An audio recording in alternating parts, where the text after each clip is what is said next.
Welcome to another cartoon episode review. And today I will be reviewing an episode that I said I would a very long time ago. More specifically, we will be talking about a character from the show, Marco Diaz, the Squire. It was handed to you because you're the princess's boyfriend. What? I'm not her boyfriend. Interesting. Guess it was handed to you out of pity then, huh?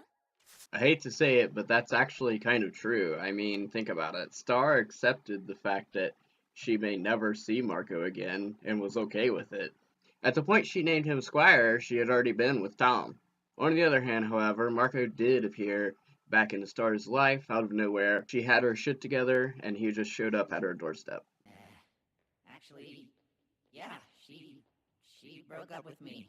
It's lines like these that make me wonder if Marco has absolutely lost his mind. The dude is absolutely a nervous wreck, but I suppose I'm getting ahead of myself. Let me take it back to the beginning. In season 1, Marco was a nice guy with the trait of a perfectionist and a little controlling at times. Those were his flaws. Over time, however, he has shown a bit of a dark side, and this actually became very apparent in the episode Star reads the forbidden chapter of her Book of Spells. She's fine, but Marco ends up corrupted. He's fixed by the end of the episode, but it shows that the dude has some evil within. But here's the thing though, it's all granted and understandable. After all he's been through, being a little fucked up is going to happen. I mean, you gotta remember, Marco is 14 or 15, depending on which episodes you watch, which is a stage in your life, your hormones are kind of crazy, and you really need to find yourself in the world. Marco is at a point where the world could be perfect, but it isn't unless it's in his definition of perfect. He doesn't cry to get what he wants, but he's desperate and doesn't care to do the hard work. He can admit whenever he is failing, but there is another side to this.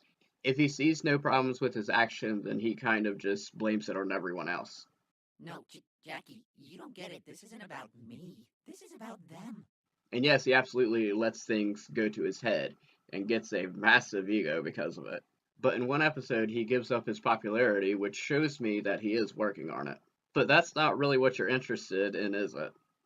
You all want to hear my opinion on Star and Marco's relationship as of mid-season 3.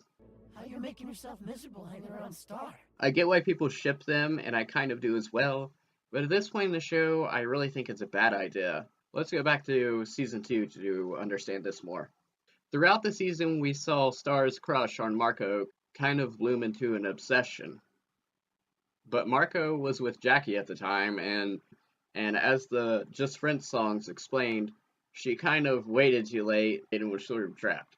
In season 3, however, the tables have flipped into what can only be described as accidental revenge. Marco wanted to go from Jackie to Star and kind of expected it.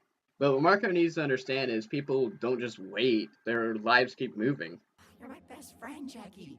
Yeah, Marco kind of fucks up a lot. He kind of jumps over people, making them look bad to get what he wants. It never actually works, and the show understands that what he is doing is wrong, and he gets punished for it.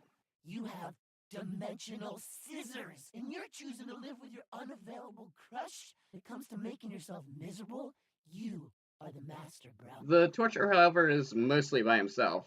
But sadly, I've actually been in Marco's situation with Star, waiting for the right opportunity when in reality that will never come. And even if Star and Tom do break up, Marco kind of has a bad record with her. Star can see that Marco isn't in the right mind and will turn on anyone to get what he wants. Speaking of Tom and Star, though, throughout this episode, they are obnoxiously perfect. You are just going to be the third wheel no matter who you are. They haven't earned it. A person I haven't got to talk about yet is Kelly. She is mostly the reason I decided to review this episode. This is going to sound weird, but she actually didn't do anything wrong in this episode at all. She wants Marco to ask Tad to move out because they broke up for months, but Tad is playing the waiting game similar to Marco. You're the expert. What are you talking about? How you're making yourself miserable hanging around Star. Tad actually hits Marco with a reality stick. That whole waiting game is just making him miserable. In the sad scene, Marco understandably freaks out due to this realization. No. Marco, you okay? But Kelly sees the problem and tries to help him through. she doesn't expect anything in return, which is something that Marco can actually learn from her. Kelly takes Marco to a secret place where they go to watch the sun rising from a beautiful view. What are you doing? And it's my birthday. Damn, what a shitty gift. I suppose it was all worth it though, being able to see the beautiful sight with Kelly.